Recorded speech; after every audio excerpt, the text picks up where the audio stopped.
राम जन्म। सुनते हैं आज की कहानी। त्रेता युग की बात है। सरयू नदी के किनारे कौशल नाम का एक प्रसिद्ध राज्य था, जहां अज के पुत्र राजा दशरथ राज करते थे। अयोध्या उस राज्य की राजधानी थी। यह नगरी 12 योजन लंबी और 3 योजन चौड़ी थी। नगर के चारों ओर ऊंची चौड़ी दीवारें थीं और उसके बाहर गहरी खाई। दीवार पर सैकड़ों शतगनियां रखी थी। सहस्त्रों सैनिक और महारथी नगर की रक्षा में तट पर रहते थे। नगर के बीचों बीच राजमहल था। राजमहल से 8 सड़कें बराबर दूरी पर परकोटे तक जाती थीं। नगर में अनेक उद्यान, सरोवर और क्रीड़ागृह थे। ऊंची ऊंची अट्टालिकाएं थीं, जिनमें विद्वान, शूरवीर, कलाकार, कारीगर और व्यापारी रहते थे। घर घर में लक्ष्मी का निवास था। बाजार अच्छी से अच्छी वस्तुओं से भरे रहते थे।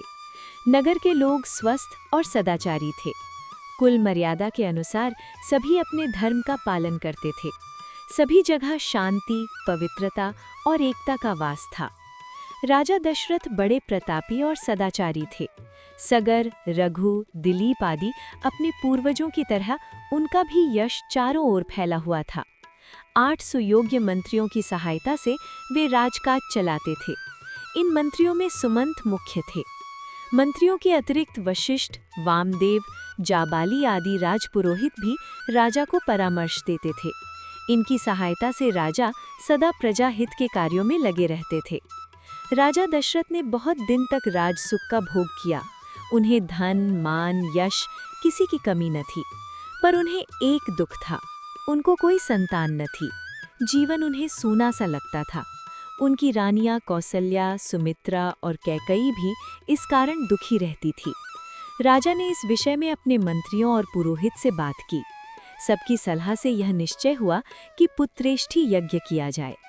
सुमंत ने प्रस्ताव किया कि महान तपस्वी ऋष्यशृंग को यज्ञ का आचार्य बनाया जाए।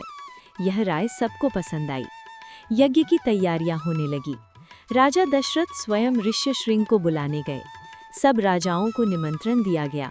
मिथिला के राजा भी यज्ञ में सम्मिलित होने के लिए आए। अनेक ऋषि मुनि भी आमंत्रित होकर आए। सरयू नदी के किनारे यज्ञशाला का निर्माण हुआ। ऋषि शृंग ने शुभ मुहूर्त में यज्ञ प्रारंभ किया। यज्ञ का घोड़ा गया। 1 वर्ष बाद घोड़ा लौट कर आया। तब बड़ी रानी कौसल्या ने उसका तिलक किया। अब वेद मंत्रों की मंगल ध्वनि यज्ञशाला में गूंज उठी। अग्नि में आहुतियां पड़ने लगी। राजा दशरथ ने जब अंतिम आहुति डाली तो अग्निदेव स्वयं सोने के पात्र में खीर लेकर उनके सामने प्रकट हो गए। ऋषि शृंग ने अग्निदेव से खीर का पात्र ले लिया और राजा दशरथ को देकर कहा कि यह खीर पुत्रदायक है। अपनी रानियों को इसका सेवन कराइए। खीर लेकर राजा ने उसे सर से लगा लिया। उन्होंने खीर का पात्र कौसल्या को देकर कहा कि तुम सब बांट लो। कौसल्या ने आधी खीर अपने लिए रख लिया, शेष सुमित्रा को दे दी।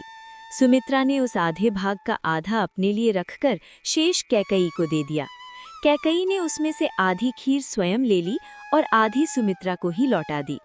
समय आने पर चैत्र मास के शुक्ल पक्ष की नवमी को बड़ी रानी कौसल्या के गर्भ से राम ने जन्म लिया। इसी तिथि पर हम आज भी राम नवमी का पर्व मनाते हैं। मंजली रानी सुमित्रा के 2 पुत्र हुए, लक्ष्मण और शत्रुघ्न। कैकई के 1 पुत्र हुआ, उसका नाम भरत रखा गया।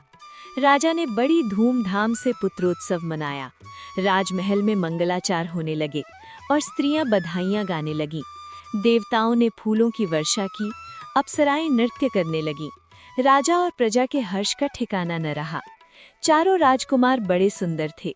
धीरे धीरे वे बड़े हुए और साथ साथ खाने खेलने लगे। चारों में बड़ी प्रीति थी।